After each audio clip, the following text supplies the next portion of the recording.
Good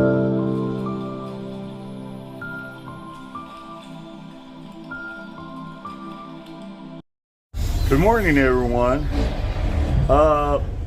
There's important news for you all to check out.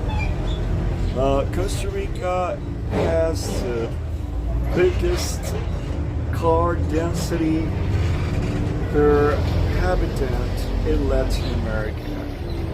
That means that too many things at once. In the first place, we got to be very careful about driving around. Costa Ricans are not that good at following traffic signs. They jump on stop signs and there are many casualties. Sometimes they speed up and just jump over the opposite lane, and there are many casualties as well.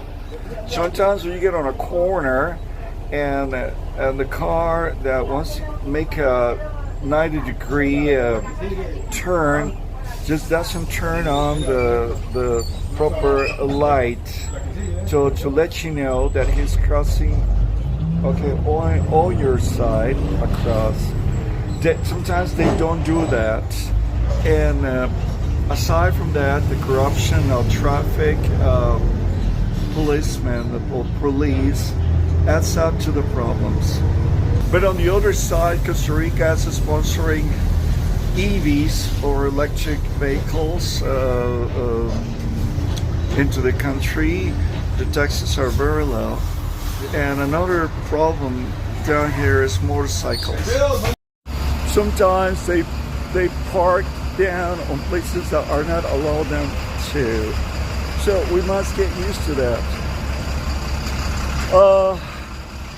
At times it just are very daring. And I was wondering once, when I came back from the US, Germany, I couldn't drive in this country because people just they exceed the speed limits.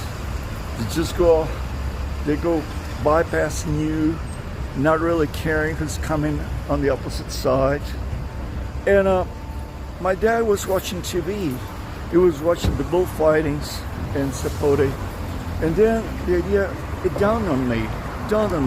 Say, okay, the chicos are that way. They just get around, me la juego, they get around. If I get shot, well, I get shot, or I get crashed, but this is how it is like. This is how the mentality in Costa Rica is like. So what does it mean for you and for me? The government, is sponsoring electric cars, but the government is also promoting the use of automobiles. And so there are a lot of them. There's a good transportation system, even in San Jose, downtown San Jose, but people want to use their cars in, let's put it this way, and the streets and the outlets of the city and the spin around are not the best ones. You cannot reach the Desamparados or Escazú. Escazú could be by a highway. It's not that way. Escazú you do, but it's almost the only place around. And you have to make a lot of stops and traffic signs within the city to get out, even from the city. There's a spin around highway, but it gets nowhere. It's not that practical when you get to the downtown. So it's pretty controversial. Aside from the fact that when you're using a bus, you're taking a bus from one place to another, you have to go across the downtown to get to the other bus stop. For instance, come to Escazú and you want to go to San Pedro, you have to get another bus, okay, and then that takes you up to the other station. As an engineer, I really don't know, but the country is so messy on that respect. There's some public stops, some of them have been provided and supplied. When you get in the middle of a rainstorm, or you want to see it,